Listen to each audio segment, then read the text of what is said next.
Bismillahirrahmanirrahim. Assalamualaikum warahmatullahi wabarakatuh.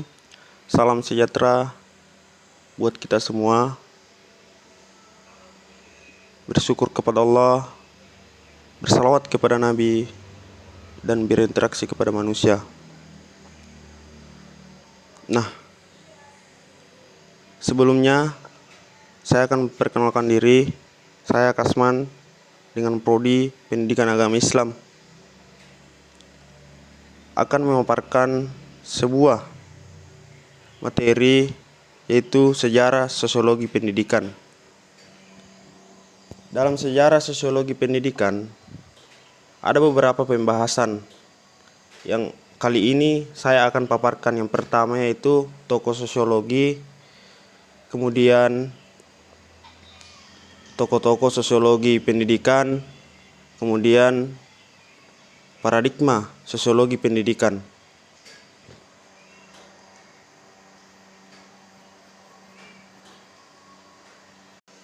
Sebelum kita masuk dalam sejarah sosiologi pendidikan, kita harus mengetahui dulu pengertiannya. Nah, dari pengertian sosiologi pendidikan, ditinjau dari segi etimologinya, istilah sosiologi pendidikan terdiri atas dua perkataan, yaitu sosiologi dan pendidikan. Nah, pengertian sosiologi secara harfiah atau etimologi sosiologi berasal dari bahasa Latin. Yang pertama yaitu socios, yaitu teman atau kawan dan sahabat. Kemudian logos itu ilmu pengetahuan. Jadi, dapat diartikan sosiologi adalah ilmu yang mempelajari tentang berteman, berkawan, dan bersahabat yang baik, atau cara bergaul yang baik dengan masyarakat.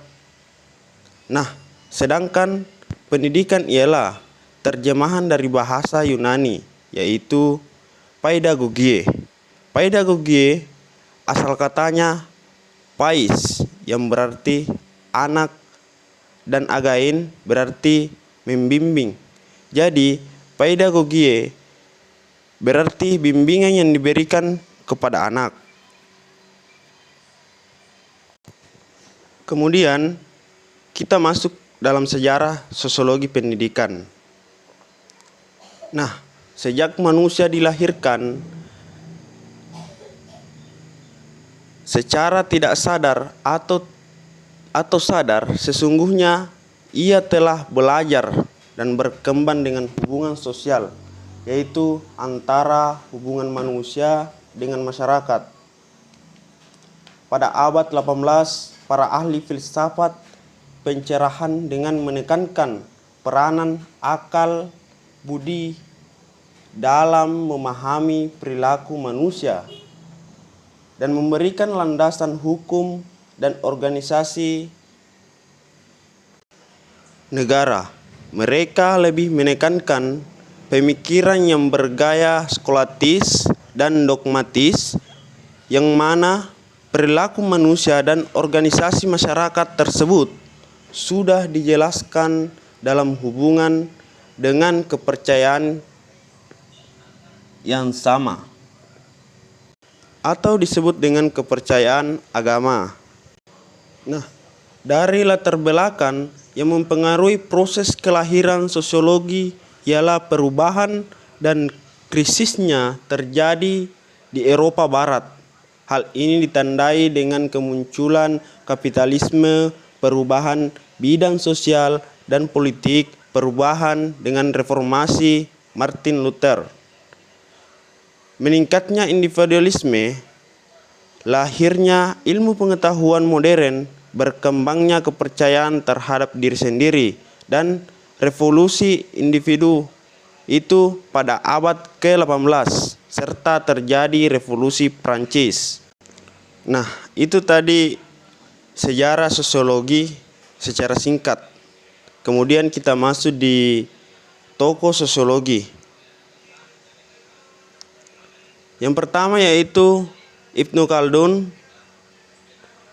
Ibnu Khaldun bukan hanya seorang filsuf, melainkan juga sosiolog, politikus, dan ahli sejarah.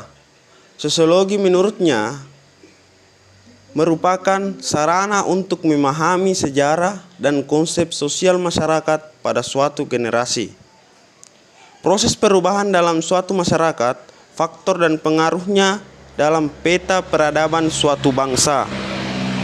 Kemudian yang kedua, Auguste Comte adalah seorang filsuf Prancis yang dikenal karena memperkenalkan bidang ilmu sosiologi serta aliran positisme.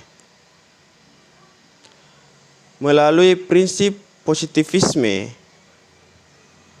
Auguste Comte membangun dasar yang digunakan oleh akademisi saat ini, yaitu mengaplikasikan metode ilmiah dalam ilmu sosial sebagai sarana dalam memperoleh kebenaran. Auguste Comte berpendapat sosiologi adalah suatu disiplin ilmu yang bersifat positif, yaitu mempelajari gejala-gejala dalam masyarakat yang didasarkan pada pemikiran yang bersifat rasional dan ilmiah. Kemudian Herbert Spencer. Herbert Spencer merupakan seorang filsuf Inggris serta seorang memiliki teori liberal klasik yang terkemuka. Meski banyak sekali karya beliau yang ditulis berisi tentang politik serta menekankan pada keuntungan akan kemurahan hati, namun dia justru lebih terkenal sebagai bapak Darwinisme sosial. Beliau berpendapat bahwa fakta pertama yang paling penting dalam evolusi sosial ialah peningkatan jumlah penduduk. Selanjutnya, Émile Durkheim. Ini berasal dari Prancis.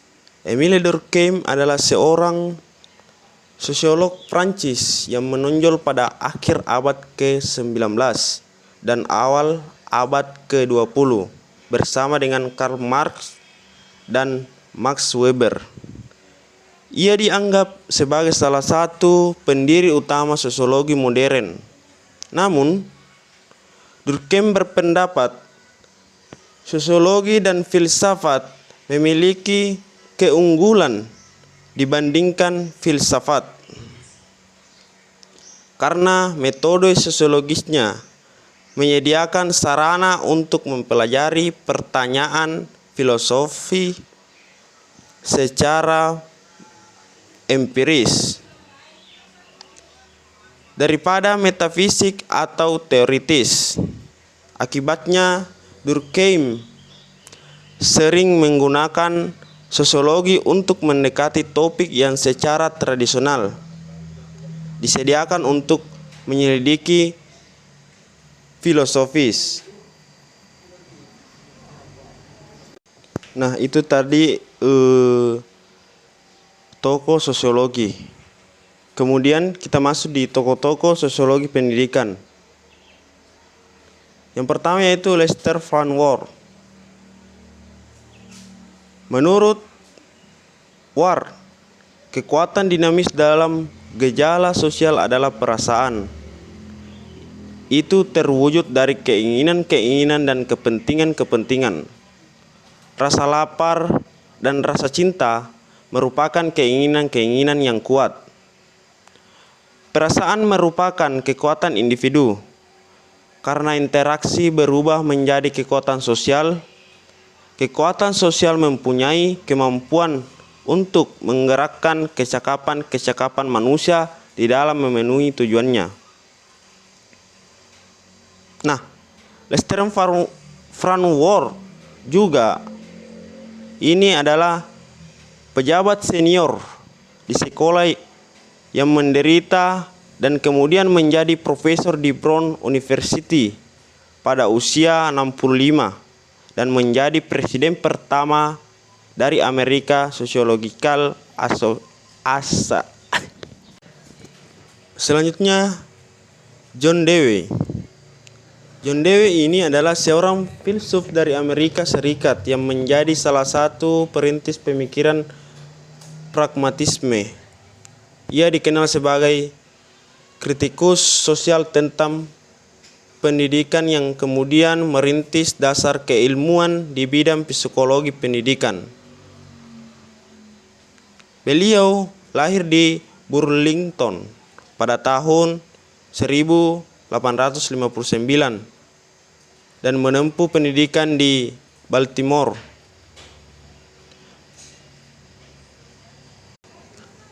Nah, John Dewey itu sendiri berpendapat bahwa filsafat yang berdasarkan kepada pengalaman nyata yang diselidiki secara kritis dan aktif dapat menyusun nilai-nilai maupun norma-norma.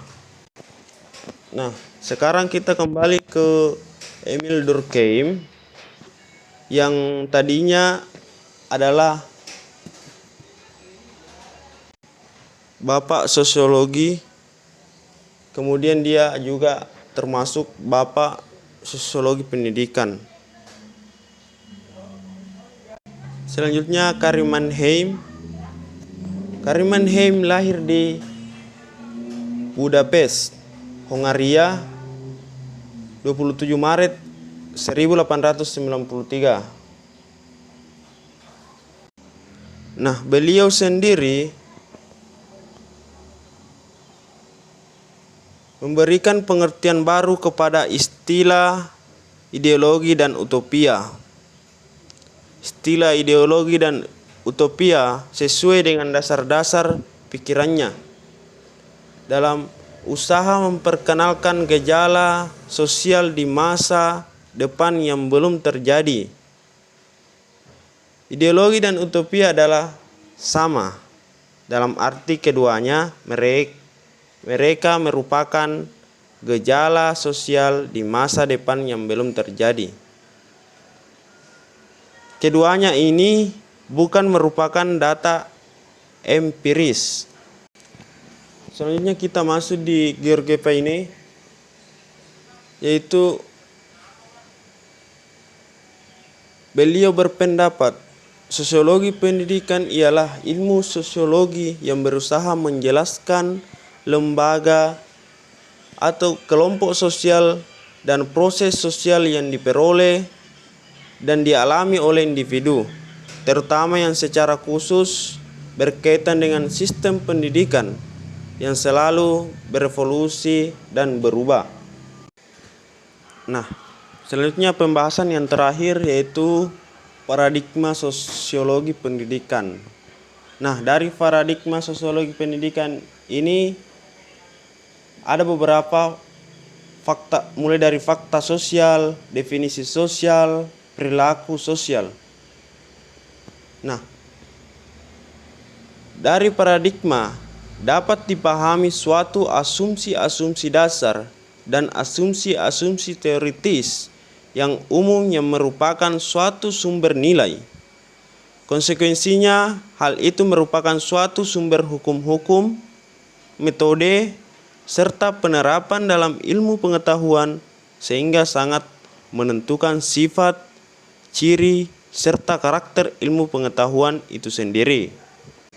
Fakta sosial. Durkheim membagi fakta sosial ke dalam dua jenis.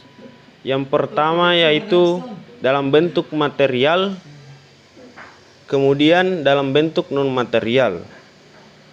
Dalam bentuk material yaitu barang, sesuatu yang nyata, dapat disimak, ditangkap, dan diobservasi.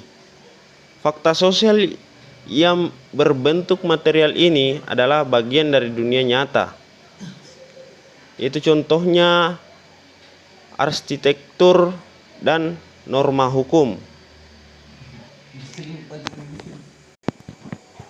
Yang kedua dalam bentuk non-material, yaitu sesuatu yang dianggap nyata atau eksternal.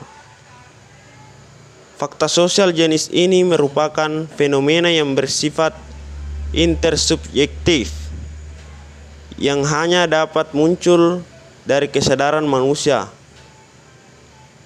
Nah, contohnya egoisme, marah, dan altruisme dan opini. Kemudian definisi sosial.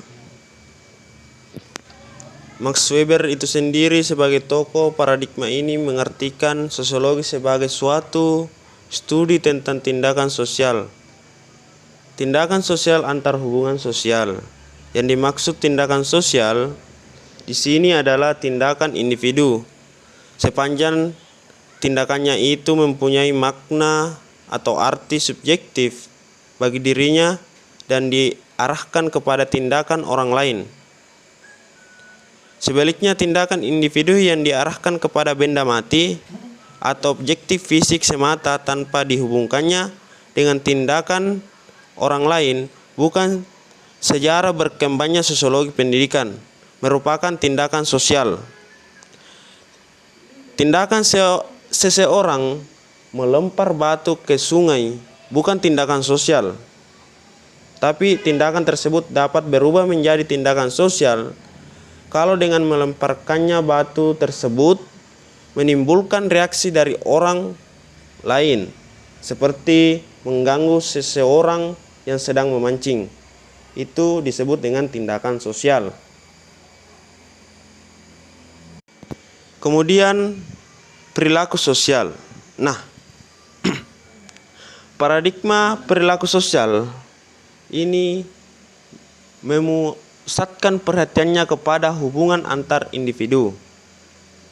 Hubungan antar individu dengan lingkungannya, di mana lingkungan itu terdiri atas dua. Yang pertama, macam objek sosial, kemudian bermacam-macam objek non-sosial.